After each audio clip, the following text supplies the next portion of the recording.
Hi guys. Ano pala tayo guys? Prito tayo ng talong. Prito tayo ng talong guys. So, ayan. So, ayan guys. Prito tayo ng talong. Ah, ayan.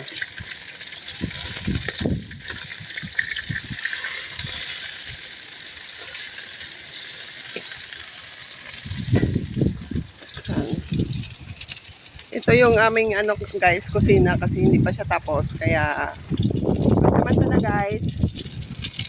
Nilagyan muna namin ng yan. Yan pa muna. Samantala. Ayan. Malapit na maluto ang ating talong.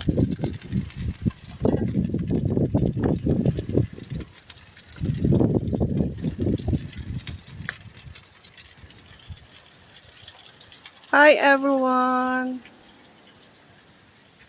Ayun yung aking ano, yung aking anak ay na nagigib ng tubig.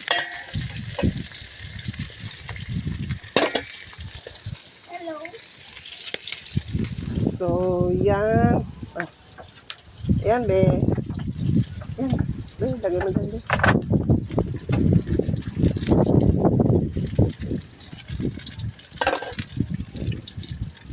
Dahil tayo ay nagprito ng talong.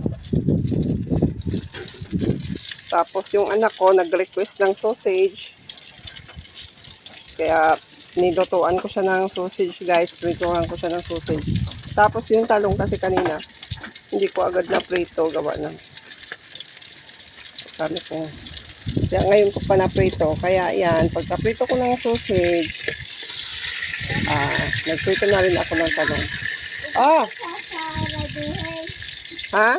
So, okay, luto na yung talong natin. Pero meron pa tayong ilulutuin pa. Magaluto pa tayo. Yan. Dito guys, sa probinsya, yan, simple lang ang ating buhay. As long as kaya nating mamuhay, di ba? Kaya natin i-manage ang ating buhay dito sa probinsya. Basta masipag lang, buhay ka na, diba? Ay ngayon guys, madami kaming ano dati, tanim na talong, okra. Kaya lang guys, na ano siya, namatay siya, natalo siya ng kugon. Dami kasing kugon guys, oh. Ito, bagong spray ng asawa ko. Ayan, spray ng asawa ko yan. Kugon na yan.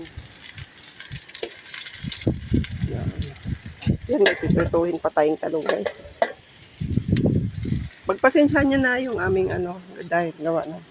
Siyempre, bagong lipat.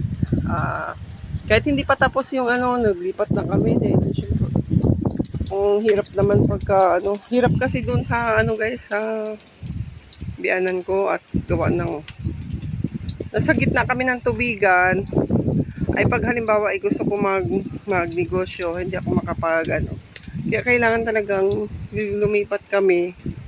Pati, syempre, nandito yung lupa namin para malapit lang ang ano, malapit lang sa hanap buhay, di ba?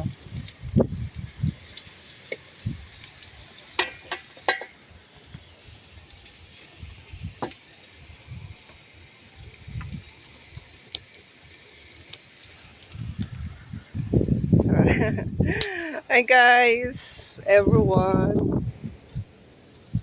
Habang naghihintay tayo ng ano, kamusta kayong lahat? Andito kami sa ayan yung bahay, ito yung bahay namin. Yan. Ito yung CR na hindi pa nga tapos. Yung CR namin hindi pa tapos guys. So, sobrang lamig dito guys, grabe. Ang lamig. Nako, talagang hindi pwedeng hindi ka mag-jacket dito pagka ganitong sobrang lamig. todo talukbong ng kumot. Pag natutulog, sobrang lamig talaga. Pero ang ganda, maliwalas dito sa aming maliwalas dito sa aming lugar.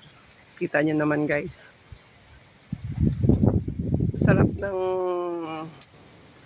Ang sarap ng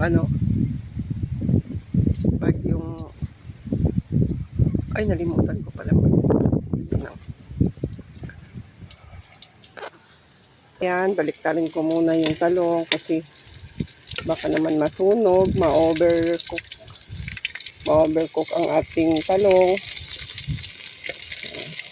Kadadaldal ko.